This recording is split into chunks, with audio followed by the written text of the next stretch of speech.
I started with Google. Google was my only source of information, like, because everybody was telling me, Google, yeah, just Google. But there's some personal things you might be going through. And I don't know if ChatGPT or Google could get me out of this. Yeah, it was just one of them things, man. It's just a collective effort. One I'm very grateful for. I mean, there's so many names I can name, but they know who they are. You know, just from my employment to my bosses, project managers, co-workers, like, I only surround myself with people like that I can connect with them. You know, good on a positive level. Like, I entertain no bullshit. I don't get in nobody else's garbage. Like, I don't want to hear about rumors. Like, my whole life consists of just peace. Because I do feel like I came home from war. Like, I was in there, I put myself there. But when I came home, there was like this sense of like, there was a weight on my shoulders, but there was also, it wasn't as heavy as it used to be. So it was just a lot, man. I appreciate it. Yeah, the thing that I find myself saying so often, and like it's the most cliche thing, but it is truly people, places, and things. Mm-hmm. At the end of the day, it's as simple as that. Like, it's the most corny thing you might heard in programming, but if you just put yourself around good people, good places, and good things, and more importantly, avoid bad people, bad places, and bad things, There's tranquility. your odds are going to be so much higher. There's tranquility and simplicity, man. You know, you can find peace in just the simplest things. Yeah, I feel like I gotta be doing all this. I came home, I don't go to clubs, I don't go to bars, I set a perimeter up around me, boundaries with family, friends, people that know me my whole life. If I didn't hear from you, it's not personal. I just want to pour into what I do know I have right now. And the rest, now doors are opening up a little bit people. But before, it's adjustment. Yeah, I get that. So then, on the other side, sometimes with Ed, what do most people misunderstand about rebuilding life after prison? Same thing that most people that haven't been in prison don't understand. Yeah. You know, it's like no different. Like most people that ain't been in prison don't understand. Yeah. But that yes and no. Like if you see somebody in really good shape, it's because of the things he denied himself. He got six-pack abs, his arms is big, his chest is up right, he been working out, he been eating right. Then you see the person that been consuming everything, they're not gonna look like the person that's in shape. Same thing with your success coming home. You don't understand, I'm gonna get out, I'm gonna do this, I'm gonna do this. Don't you know what I did the first 6 months I got out, went to work, went home. Went to work, went home. I still was in prison, but I was out here, just in my mindset, less is more. Not, I'm gonna go to the club, I'm gonna go see old girl, I'm gonna hang out with the fellas. Oh, you're gonna lose. You gotta master the art of boredom. If you chasing excitement, you can't win. You gotta master this art of boredom. Go to work, come home. Watch how your bank account gonna look in 6 months. Just going to work, you ain't spending nothing. I'm working in the barbershop, so everybody coming in, selling stuff, all that. So people buying dinners, people buying all this little stuff. I'm saving every nickel. 1 year I opened a barbershop. So you thinking like, I'm gonna do all of this and get all of this. The less you do, the more you probably gonna accomplish. And that's in your discipline. It ain't, oh, I went here, I went there, I went here, I did this, I went here and did that. No, did you study some successful people? Did you study Kobe? Did you study Jim Carrey? Did you study the successful people that beat the odds? They didn't do that. You better really do your homework. You're looking at somebody that's in the hood, and they got the illusion that they made it because they're in the bar every week. And you just the tallest midget. You know what I mean? So, you know, and I mean that with respect. All I'm saying is, midgets. okay, right. I say that with all due respect. Because check it out. Ed can sit at the table, and everybody be like, hey, you did this, you killing it, you do. But if I go sit at the table with Bill Gates, he gonna say, man, you just get started. A long way to go. So it just depends on who you talking to and where you at. You thinking you got your chest out, I'm killing it. No, bro, this is a marathon. We took about 5 steps. You got a long way to go. So if you're gonna continue to sit at that table that's gonna keep telling you how great you're doing, you know you're not doing that great, because that's why you ain't sitting at this table. That's why you avoiding that table. Because they're gonna tell you, you ain't did nothing. You got a long way to go. You're off to a good start though. You got some miles in front of you. If you want to get to this level, you got a little bit more ground to cover, man. You in Chicago, you head to LA. You know what I'm saying? You from Milwaukee to Chicago, you was flying. But you know, you got a long way to go. So you gotta just continue to put yourself in spaces that's gonna push you. So people don't understand that in there and out here. Because success is eluding people in there. But I guarantee you, if you go in a room full of people, 40 and up, and ask them that they pursue their dreams in life, 90% of them gonna say no. They just settle. So when you even sign up to pursue your dream in life, to have a dream and go for it, you just separated yourself from 90% of the people all walking the face of the earth. Because most people not going to pursue their dreams. They're gonna be like, you know what, I'm just gonna get this job. You know, it might give me a nice little whip, car, house. No, I take a vacation every now and then, and that's what it is. That's your dream, though. Ask a prison car. Was this your dream? No, but I can tell your butt what to do all day. You know what I'm saying? It's your dream. Like, when you decide to have some dreams and go for it. And I've been doing that for 30 years now. I've been dreaming big. And, you know, that's the only way you're going to have some impact. I was just telling my kids the other day, I know how to take care of me. I can make enough money to take care of me. But taking care of having an impact on the people, that's a long game. That takes a lot of sacrifice and a lot more work than just taking care of me. What about you, sir?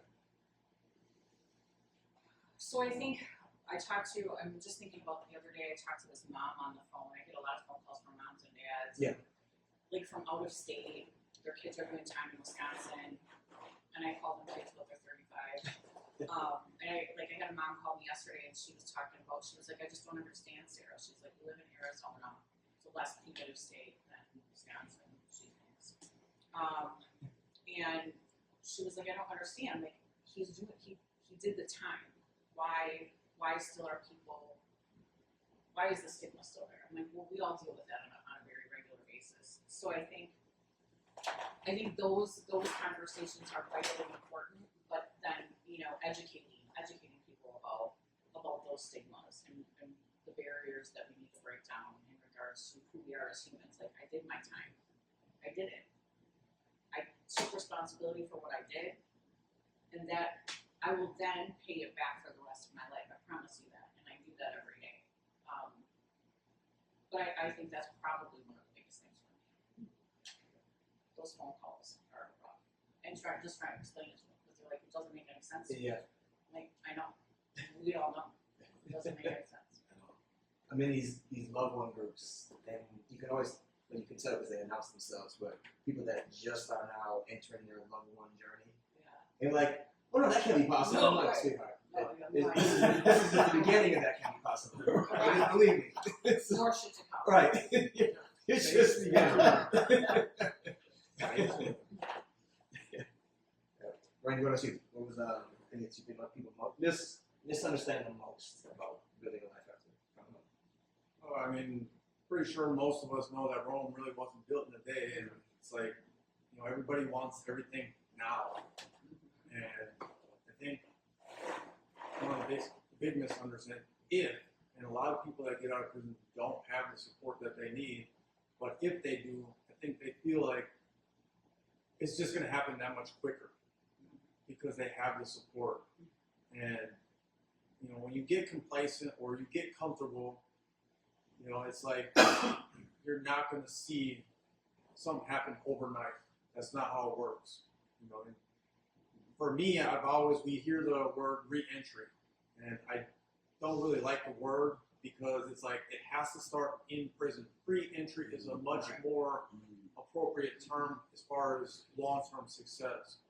And, you know, we've tried to create, you know, resource hubs. Jim Goldeski and I, we tried doing that years ago, and I think because where I was at in Green Bay, it was kind of frowned upon. You know, who's, you know, bringing this to the light versus, now if it's their idea, it's a great idea, but it's coming from the inside, and it's like, well, who better to know what we need, what our needs are? You know, somebody that is sitting in a prison cell and has been in there for 20, 30 years, if they are doing their homework, and they should be, they're going to know immediately Like, yeah, I need transportation, I need a job, you know, a roof over my house. Like, there's the basic necessities. And, you know, I always try to say, you start with the end in mind. And if you know that if you're going to get out of prison, and some people don't know when or if, but you should still live your life as if that moment could come and work towards that, you know, work release. When I was in Max, nobody talked about going to work release. That wasn't a thought. Like, why would you talk about work release? You're in Max. You still got like 20, 30, 40 years before you're going to ever even get that chance if you get it. But what I learned to do is, you know, have conversations with people that would be, you know, like-minded, that would plan ahead. And you'd always have, you know, somebody come along and go, oh, that's stupid. You know, why do you want to focus on that? It's like, because that's the direction I'm trying to go. And I'm mindful that it's a process and I have to step down. And I believe that if you start to demonstrate early on that this is what you're working towards, more people are going to take you serious. And credibility is everything, whether you've been to prison or not.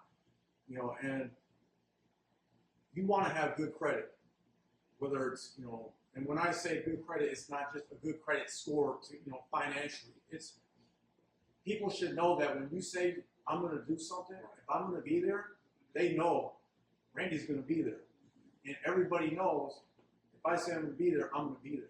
And if I'm not, well, something must have happened. You know, and just knowing that, yeah, as much as you want it, that's not what's going to get it. You could want something really, really bad.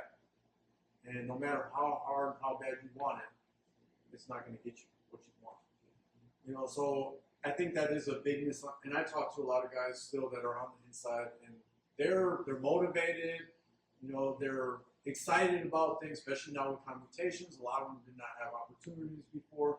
And Shannon and I, you know, was kind of one of the reasons we put the video out to begin with, is everybody was trying to rush the process. And now we're seeing the consequences of what happens when you rush things. You know, applications are being sent back, things weren't done the right way. You know, that's life. You know, what you put into something is what you're going to get out of it. You know, and if you think that something's going to happen overnight, well, you're going to be disappointed.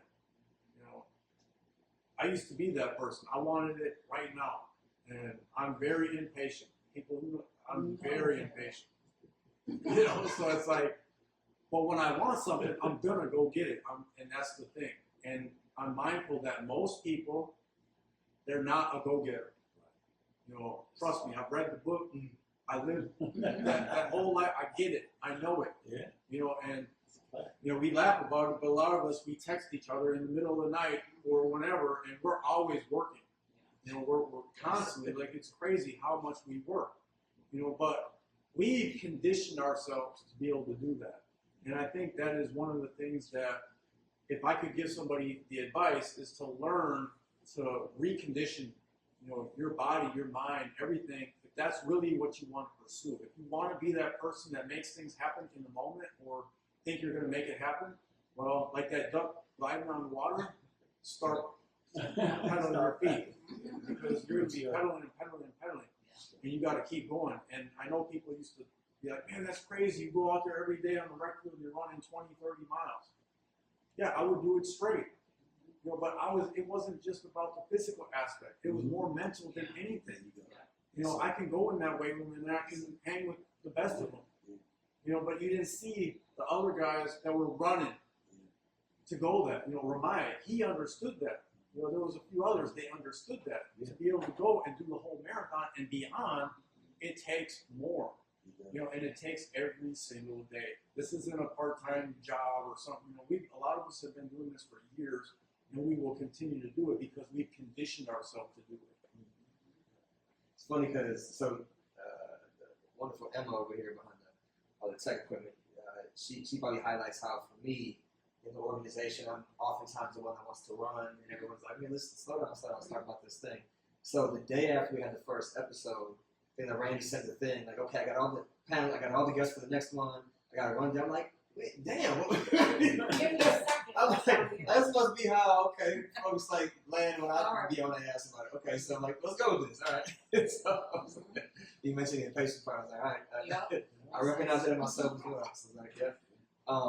So yeah, Joe, how like for you, what is it you feel people misunderstand about living life after prison? I think a lot of times people remember who you were before you went to prison. So when you get out, they automatically assume they know what you're going to be in. Yeah. And a lot of times it's people who weren't in your life the whole time you were in. So when you're out here trying to rebuild and figure it out, you know, people are always going to have, not everybody, but there's always going to be people that still see you as who you were. And one thing that I realized is that I didn't come home to prove people wrong. I came home to prove myself right. I'm talking about. So for me, every step that I took wasn't it wasn't for nobody else but me, because I understood that I needed to get my shit together. I needed to figure it out. And if I let other people look at me the same way they did and care about it, it's not that I don't care. Well, like you said, sometimes you gotta be selfish. So for me to block out the noise, for me to block out the distractions, I knew myself better than anybody else knew me. And I was able to learn about myself and who I was inside. So, you know, we're not all the same when we come home. A lot of us do grow in there. A lot of us do educate ourselves, and we try. Even in the chaos, even amongst the violence and all the things that you got to worry about every day, being in maximum security especially, you still can grow. There's still light in there. You just got to find it. You know, so I think a lot of times people think they know who you are because of who you were. It's just not the case. Yeah, absolutely. I think for me, and I've had people who mentioned about like I came home and just hit the ground running, and I tell people that I made it not because that was a good strategy. I made it because for some reason I got in the door before it closed. Like the odds are not high in the way that I approached my reentry, and so I would never advocate for anybody to do what I did. I did it out of just ambition and energy, but not like out of experience, insight, or like really even good advice. And in that is I try to tell people, don't ever compare yourself to anyone else, and don't compare yourself to who you said you were going to be when you were inside. And I had to find myself at one point, like a couple years ago, where I was trying to live so committed to who I said I was going to be when I was inside, and that had me like in a relationship where I was not good at the person. I wasn't of any use in relationships. I told myself I was going to be this dude, and it was me trying to chase these goals I had. And I'm like, I got to just be okay with the needs that free Shannon has. I can't keep attaching myself to these needs and promises that incarcerated, naive, ignorant Shannon kept making to himself. Because like this is a different world. Like he didn't know anything about what's going to happen, and I got to adjust. And to me, that was one of the things. Like if I had that mentality coming home, I think the first 3 years would have been a lot less stressful. Just like observing things. I look at Roy. I think some of us know Roy Rogers a lot, and I say like he did it. I think the right way. He came home and he right away. He's not the only person, but he's just somebody I know that I was very close to his journey with. And he would, from day one, he's like, nah, I've done enough today. You want to go? He's like, nah, I'm good. I think I'm solid. I'm just going to sit here with mom and like watch this show. I'm like, oh, I respect that. I'm like, so I never try to push Roy. He's like, I respect you got a pace and you're going to stick to your pace. And that's for you. So like that was, that would be the one thing I think that people misunderstand. One of the questions we got here, we kind of already went through, which is like advice that we would give to people inside. We talked to them. The last two are kind of like to a different audience. So I'm curious, the concept of accountability has come up a lot in commutations, especially like how do we talk to that so people realize that we have taken accountability. But especially even in, not to get political, but even in the governance race, it's come up with a lot of talk around prisons and people in the police and, you know, politicizing commutations and the whole topic of punishment and accountability. So I'm curious, like for each of you, what does accountability look like in your life today? And that's not about what you did. It's not even talking about. It's just like the general concept as adults in life. Like, what does it look like for you to be accountable to like your community, yourself, on a daily basis? For me, that's huge because, like I said before, my journey been 30 years in. You know, so when you start talking about accountability, you're talking about being the best version of yourself that you can be. And that's all you owe yourself. Are you at your best? And if you're not, can you really honestly tell yourself, like, I can be better? Because some people go to bed at night, give themselves a pass. They're like, oh, I'll do it tomorrow. Oh, I'll do it next week. I'll do it next month. You know what I'm saying? So, therefore, they're not holding themselves accountable to the things and the person that they say they want to be and the things they want to achieve in life. So, those things are going to be pretty far-fetched. So, the accountability is front and center in your life because information is here. Google, we talked about that. ChatGPT, information is out here. But you can't execute the information. Yeah. You can get it, you can talk it, but you can't execute it. And that's because of a lack of accountability. You're going to say, man, I know everything, but you do nothing. Mm-hmm. So what good is it's just a conversation piece. Yeah. So once again, with people talking about accountability in your personal life, that's what it looks like for me. But when you start talking about politics, you start talking about prison, you start talking about your community, now you're talking about the accountability of how am I an asset to my community? You know, how am I part of the solution instead of the problem? Yeah. You know, am I just a bystander? You know, all of those type of things come into play. And then when you start talking about accountability for victims and stuff like that, what you're saying is the apology comes out your mouth. But if you revert back to the same things you was doing prior to, that's not a real apology. So the apology came in the change in your life. But any victim you may have, whether it's your family, somebody else's family, your community, you apologize by your actions. So when you changed your life and you decided to do some different things, that was the apology. Because a lot of people say, you know what, I'm abusive. I'm sorry I hit you, then hit her tomorrow. Was that a real apology? Right. Was you how you holding yourself accountable for your actions? So therefore, I think those of us that have made some bad decisions and choices that changed our life, I think that's where the real apology occurs, and that's where the accountability is written in stone. Yeah. When I changed my life. It's an action. The thing that I find that's always fascinating about this conversation is that it usually comes from people who are trying to hold up prison. And they say, like, that has to be where you get accountability. If there's no prisons, there's no punishment, there's no accountability. And I always laugh, because I'm like, I think the place I've seen some of the least accountability ever in my life has been in prison. Because you can just literally, it's easy. Right. Yeah. You just stand account. You have 2 actions you got to do the whole day. Rest of the day, To that, you got to do nothing. and speaking of that is, my standard that I have for myself is way tougher than the law of the land. Right. I got some do's and don'ts that's legal. It's some stuff that I just ain't gonna do, and it's legal to do it. I don't do it. Like smoking a cigarette, I don't smoke cigarettes. I don't do that, but I can. Right. But that's a no-no. It ain't happening. So all I'm saying is my standard for my life, and you gotta establish some standards within yourself, some rules and regulations, some do's and don'ts. Because if the only do's and don'ts you have is the law, you ain't got much, because that stuff ain't nothing. Right. You got to establish your own personal standard and hold yourself to it. Yeah. And mine is a lot tougher than what the judge got down there in the courtroom, all of that. No, I got some stuff way up there that I gotta meet. Carl Fields says, I owe my community more than a sentence. Yeah. It's like, what I'm doing now is actually what I feel is me getting it back and like addressing what happened. Yeah. All that happened was just for show. Yeah, that's right. Right. Yeah. What you said, what you feel like accountability looks like. For me, I think it's no longer surrounding myself with yes people that just tell me yes and what I want to hear all the time, right? Yeah. Like, before I went in, if I think about my friend group, I still have some friends from back then, but they were people that I surrounded myself with that I would come to them with some bullshit, right? And they would say, oh, it's okay. It's all right, Sarah. Right? I no longer have any of those people in my life because I can't. I have to have like real women in my life. Like for instance, I have a really good friend that's about 20 years older than me. She was a supervisor when I used to work at a shelter up in Green Bay, and she was not nice. And I was like, I don't know if I'm gonna get along with her. But I was like, I need to get along with her because I need to learn something from her. And so she taught me how to be a woman. She taught me how to stand on my own 2 feet, how to not listen to people when they say you can't do that. So for me, that's what it is. Ethics are huge with being able to look my children in the face when I go to bed at night and know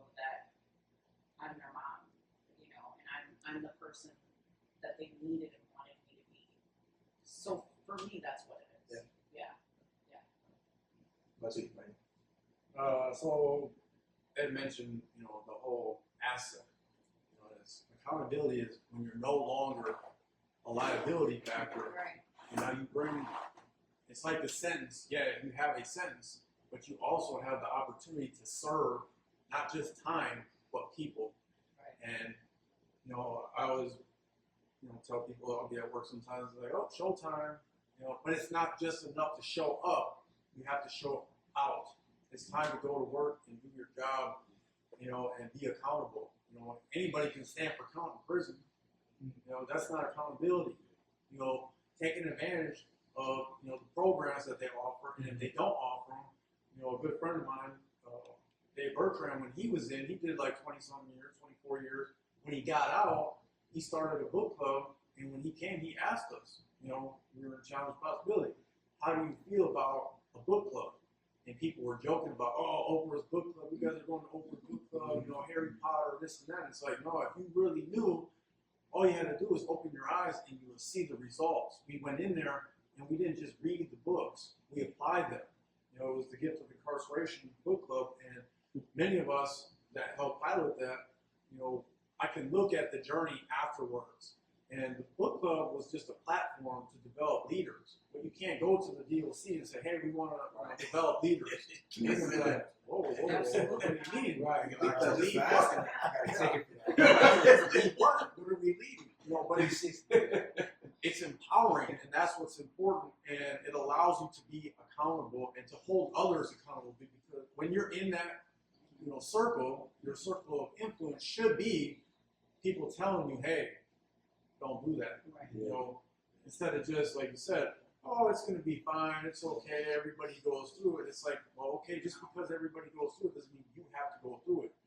You know, and I seen a thing the other day where it was knowledge is power, and it's like, oh, I cringe every time I see that, because it's like, no, it's not. They have the It's like, it's information. You know, it's like, you have to apply it. You know, if you don't apply it, it's just information that you store. You know, what good does it do, you know, for you and for others? So it's like, you know, like I shared earlier with one of my victims, all she wanted was for me to do something positive with my life. And that was her way of me, you know, being held accountable for the harm that I caused. But for me, I have a much higher standard. That's not enough. Anybody, for the most part, can go sit in a cell and just, okay, here I am. But how many people are you going to find that they want to do everything that they can possibly do to become better, so that when they get out, they don't hurt people again? And if the system that they're in doesn't allow it, they're going to push for the system to do what they want. It's usually you're going to do what the system wants. And once you become, you know, and I don't know if you guys have done this, my publisher did this one day, and he's like, this is when I really started to realize where I am at in life. He Googled himself, and it wasn't his prison record that came up. It was, I have a publishing company, you know, I'm an author, you know, and all these positive things. And that is another, you know, kind of measurement of where you are at. You're no longer that liability factor.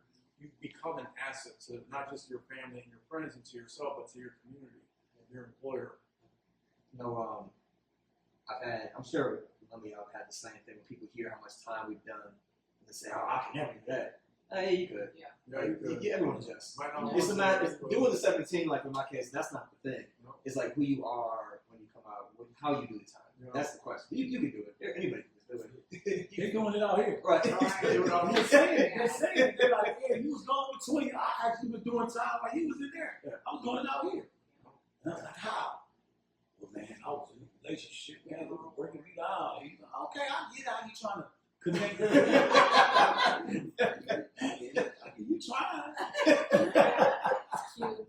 That's right, cute, right? Like when the staff say, I'm doing time with you. Okay. I just like, no. Right. That's right. What about you, Joe? What is that? There was a company, like, Just being able to look at myself in the mirror without a filter, without feeling like I'll never be proud of what I did. I'll never feel good about where I involved myself in that put me in prison. That myself, my choices. But like, I understand now. I was 20 years old. I'm almost 50 now. You know what I'm saying? Like, I learned to look myself in the mirror. You know, I learned to be honest with myself and accept criticism. You know, I feel part of being accountable for yourself is being consistent. You know, showing up every day. You know, like if you look at your family, man. That's what you're pouring into outside of yourself. Yeah. So I have a responsibility to them. I have a responsibility to myself, and accountability for me is just making sure I handle my shit every single day, consistently, positively, humbly, and not let anything to take me off my course. You know, and that's just being behind the wheel and steering with both hands. So, We got one question left. So I'm curious. We have a lot of folks in the work that are viewed as like opposition. And I don't ever like to see it that way because I feel like the only way that we can truly try to get some genuine systems change done is if it's not just those that have been incarcerated trying to push for it, but crime survivors, system actors. Like, it's good COs that I've been inside that are more valuable than so many nonprofit like folks, because like that person could have been the reason the person stayed alive, or could have been the reason somebody got defended and didn't get like a ticket. That's all type of things. And so in that, if you think about somebody watching this that is like a correctional officer or a crime survivor or like a judge or anybody like that, what would you hope they take away from a conversation like this? Just being able to see and understand, like, it's sort of like war. You mentioned war earlier, right? So before the guys go to war, they get debriefed. They get briefed and debriefed. You gotta prepare mentally to go to war. So in order to protect myself from feeling some type of way about somebody, I gotta get briefed. When I go in here, the mindset is everybody is bad. So I don't, you know what I'm saying? I take away the thought process. I have to take away that, because if I blow it, look what happens. So I have to go in with this mindset because I have a job to do. So I'm going in with the kill at will, you know, us against them mentality. I have to, because why? If I screw up, I can't feed my family. So anybody that's put themselves in that position, they juggling something that's really tough. You know, you asking some bitter enemies per se to get along, and we got to get along per se to make it throughout the day. But you know, at the end of the day, you keeping me in here. That's the mentality of the people that's behind the bars and the people that's enforcing the laws. Their job is to keep us in. And the more we be honest, for me, to be honest about that situation, the better off it's gonna be. My job is to do what I gotta do to get out of here, and it's your job to do what you gotta do to make sure things stay in order while we're in here. The lines get blurred and the lines get crossed, and we ask for more than that. You know, because you accepted this job. Ain't nobody tell you to take it. But at the end of the day, when you get to talking about what they can take away from it, it's just that. Be honest. Be honest about this thing. I don't think there's ever going to be a time when a person whose livelihood is predicated upon how you act and don't act in here to be able to see that human side, because it's too risky. What if you get to know me as a God and you really like me, and then I'm faking though, and I pull one over on you? Then what? So the humanity, the human part, to say, you know what, I got to decipher the good from the bad and stuff like that. You know what, I think you're a good guy, but I still got to keep you at arm's length because of the circumstances. That's the truth. Sure. That's honesty. Yeah. You know what I'm saying? That's the truth. So we're never going to get to that point that we actually saying, you know what, man, I see them as human. I may see you as human, but I can't act on it. I got to make sure I keep you in this space because it's too much riding on this. It's too much riding on this. So it's actually asking for something that, like a politician that's running for office, they use tough on crime my whole young adult life. And that got them votes. So I'm not gonna win this. Why would I run if I'm not gonna say this? So this defeating the purpose. I put myself in a position to where I'm gonna be tough on crime. Well, you shouldn't be tough on crime, it's ethically wrong. Well, I'm running for office now. I'm in this position. You know what I mean? If I come out and say, I'm treating everybody like human beings, I'm gonna give them fair, this, that, and the other, blam, you might as well gave up. That was the late 80s, early 90s. I'm 54 years old. I watched this play out over and over again in my life. So I thought about it while I was in. And it's like, why is it like that? Because people's livelihood is attached to it. And when it's attached to it like that, man, you ask for somebody to not feed their family, not feed their kids. And half of the stuff they might not even agree with personally. You know, like I know, everybody here, judges, lawyers, and DAs went to college together. They ain't as mad as each other in that courtroom as it sounds like. They're going out to eat this weekend. Absolutely. They're going to be at the bar after your court trial is over with. So it's all something there. Let's be honest about this thing, bro. That ain't how it works. So what we asking for is cozy and it feels good. But in reality, man, that stuff is something you asking somebody who feed their kids and take care of their families. And whether they believe it or not, they might think you're a good guy. But I'm the sergeant of this unit. And you ain't gonna cost me my job to have me on the news. And I would do the same thing. Just keeping it real, like right now, like, yeah, you cool, but I ain't gonna do that. You know what I'm saying? And you wrong for asking me for that. You know, I'm just trying to be honest, and that's the way the relationship get better. Because when I walk through the door, I can be honest and I know, you know what? You might see me as human, but this is as close as we're gonna get. This space gonna stay there. You know what I mean? Until you're not a guard no more, then you might be like, man, for 20 years, I was a guard in the prison system, and I didn't really think they was doing y'all right. But while you that guard though, this how it's gonna be. Maybe I'm wrong, but that's just how I feel. You know what I'm saying? Yeah. What about you, Sarah? You were just talking about a guard. So I was remembering on my way over here when I spoke in Madison on something, and right before I went up to speak, there was a guard that went up, and I looked at the back of his head and I was like, I know that dude. But he was speaking on our behalf, and so like that was incredibly. I remember him. I mean, he was always really nice to me, right?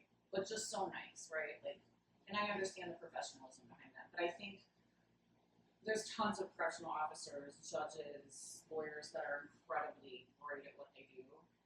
But if we're not kind to people, nothing is going to go right in any of the system. And really, that's all it is. It's just looking at someone else and seeing their flaws, the things that they've done incorrectly. Great. How can we move forward to get out of here? How can you be a better person when you leave? And like one of the questions from before, it was reminding me of our guys that come in. Like one thing that I think people don't understand is when you come out as men and or women, but really the guys that we help and serve, they have this like anger on them, and you can just like see it, and it's palpable.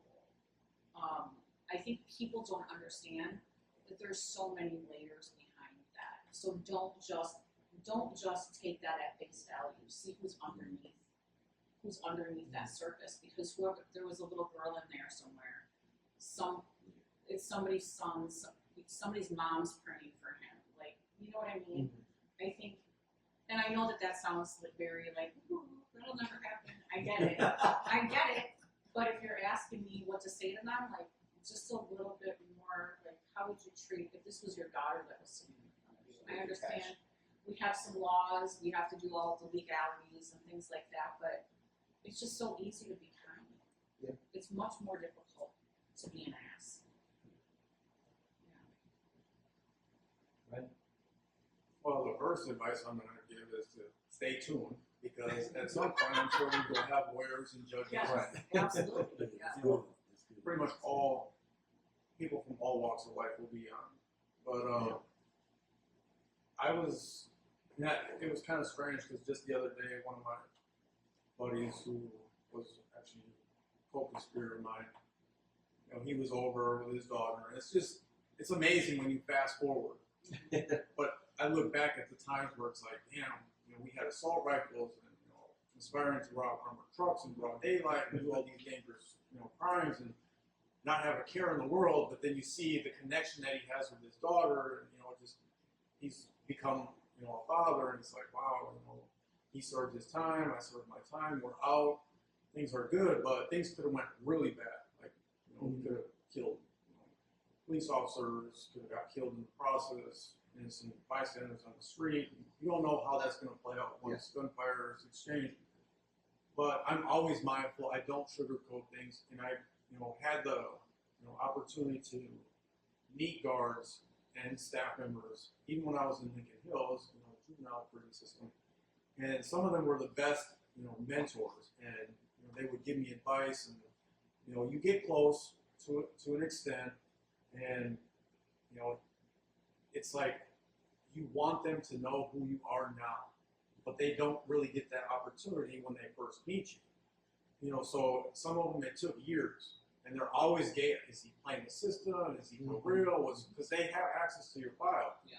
And I remember there was a time I was in Green Bay and I made it to Max, got out of Supermax. I was there for attempted escape from Dodge, and so my escape history, battery and staff, they knew that, and somehow I got a job working in the weld shop in maintenance. So I have access to the vehicles, to ladders, torches, the tunnels, everything. So if there was ever an opportunity for me to take off, that was probably one of my best opportunities. And I said, I'm not going to do that no more because that's not who I am. I said, but I'm going to take this opportunity and I'm going to demonstrate to them that I'm not that person anymore. And I remember the sergeant, after my supervisor had died in a snowmobile crash, I basically was asked to run the weld shop. And he came up to me one day and he's like, man, how in the hell did you get a job out here? Because him and I used to joke around and talk every day. And I said, what, you just now look my file up? He's like, well, I really don't look the guys up. He's like, I mean, you're in Max. I kind of figured you're all, could be dangerous. And obviously you're in Max. And I said, yeah. I said, what did you find? He's like, I never would have guessed. He's like, wow. He's like, I'm surprised security, approved you to work here.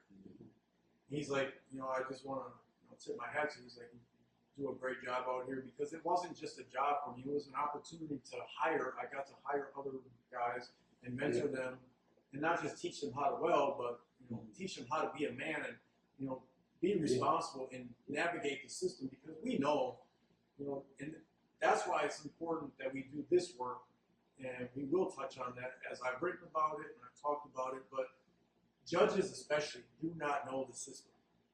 They may understand how to interpret law, but we talk about this where lengthy sentences may be appropriate at the time, but a quality sentence is what is more important. So getting tough on crime and all that, that's just political stuff, and we understand that, but being smart on it, we know that if somebody knows there's these opportunities and they're going to actually get to do this, then maybe that's helpful. But a lot of the times the DOC determines how a sentence is carried out. The judge they send you off to prison, 25 years, they assume, they court ordered anger management, AODA, the DOC is going to take care of that, and you're going to get out and you're going to be rehabilitated.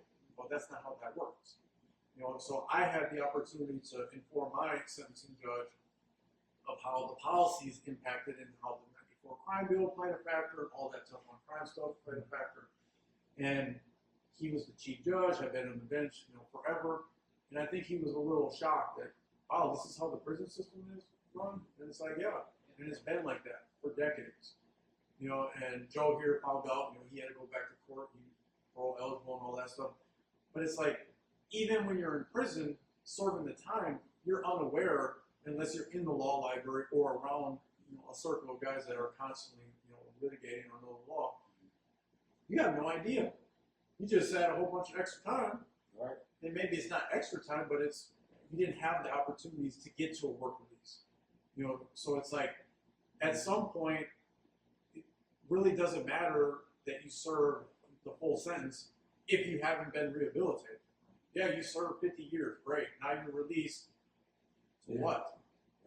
You know, and I've seen that, but I've also seen the other side of that, including myself, where I went back to court several times. I got a time cut. When I caught that attempt to escape, guess what? I got a major convict report.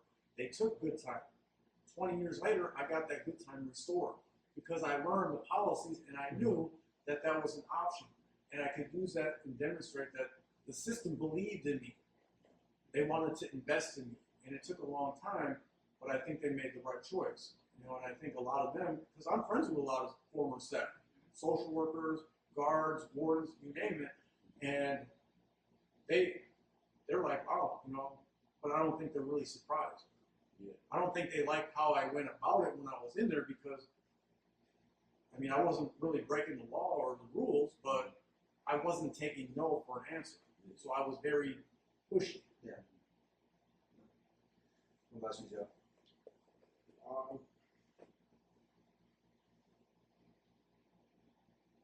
You know, I don't think if you haven't been through the system, it's hard to like try to explain it to you or to staff. I mean, if they're working there, it's one thing, but once you're the one going through it, it's like I didn't know how to communicate with staff. Like I stayed away from them. I didn't like them at first. Like I was automatic, and then I realized like they got a job to do. I put myself here. If I choose to game them and I get caught, I'm gonna go to hole. I understand what the consequences are. So I never really looked at them. There were certain ones, don't get me wrong, I did a long time. I did time of segregation. I seen a lot of stuff and I seen a lot of garbage, but for the most part, I didn't have a lot of problems with staff because I understood what their job is and I knew what mine was. You know, and now, you know, 20-something years later, you know, I don't look at the system as I want something to change. And Randy hit on it with the pre-entry. Like, if I would have had, when I was in max, again, pre-entry, you're not talking about pre-entry in maximum security, but if there was a seed that could get planted there for it to start to where it doesn't just start at medium and minimum, like, not everybody in maximum security is going to be there forever. Yeah. So it's important that it has to start inside. Immediately, like from as soon as you get to max, and that's how it should start. It should be able to allow you to grow through the system. I grew up in prison, but it was because I chose to grow up in prison. Yeah. I chose to be there, but I also chose to change there. So I don't, you know, like I could get into this subject because there's like emotional stuff attached to it, but it's just one of the things, man, where I learned, you know, it's just the system, the judges, the sentencing, like it does not all correlate. Like there's different entities. You got parole, you got PRC, then you got the sentencing transcripts. Not all the things work together. So until that stuff gets figured out too, you know, like I had parole recommending one thing. PRC would override it, deny what parole wanted. Parole was the people. Parole was the power that could let me go, but PRC was the one that controlled where I moved to. You see what I'm saying? Like, if they're not working together and they're not cohesive, it just creates. They working together. They just working. They're working together. Like, you know, but I want to have you ain't in the minimum yet. You know, I want to have better. Yeah, I want to have better faith. Because it was all don't worry. Just I learned the hard way. Like, man, hell no. I gotta get a lawyer. Like, I gotta fight this from the outside in. You know, like, so that's how I'm here tonight.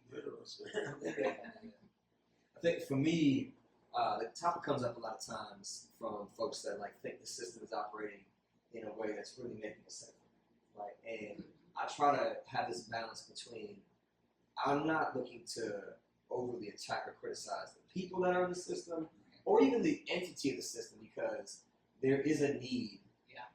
You will find few places where there are less abolitionists than in prison. Because I done had plenty of people that I was with. I don't want you by none of my family. Right? So it's like it's complicated, but also I want this to be a lot smaller in the way it operates. And so in that, there's a lot of people who think that the system is really operating in ways keeping us safe. But the reality is that there's this return on investment concept that I try to bring out a lot. You got 90 to 95% of people are coming back. Right? You don't have to like any of us, but we're coming back. Shouldn't you want the investment that you have to cause some success when people come back? Because you look at the success rate in terms of recidivism and just like people coming back to stable, it's pretty clear that's not an effective process, right? No business would be around past a year with the failure rate that the system currently has. And so in that, I'm always big on narrative. And like the narrative you have in most judges, because they don't see the successes, they only see the people that come in front of them to go to prison. A lot of correctional officers that found out the same thing. They don't see people come back successful. They just see the ones that they're dealing with inside and they're so frustrated with inside. Regular citizens. So they don't see folks that have successfully navigated causing harm, changing, and coming out and succeeding. And so the more that they can see stories like this, the more that they can share that and they can challenge themselves and other people, the better the system can potentially be. Because then a lot of the things, the policies and stigma, it all comes from that narrative. You have a negative narrative about who we are once we have committed crime. That's going to cause you to do a whole lot of stuff based on fear mongering and just like nonsense discrimination. And so the more you see the opposite, you can say, I wouldn't have rented to that person before. I wouldn't have hired this person before. But now I've seen a wider understanding of who this population is. I'm a little more open to that. And I've seen that time and time again. I think we all have probably the people we dealt with, and they become just slowly more open. Yeah. And the narrative is corrected so that they can be more beneficial to their return on investment. So that's my hope and takeaway anytime.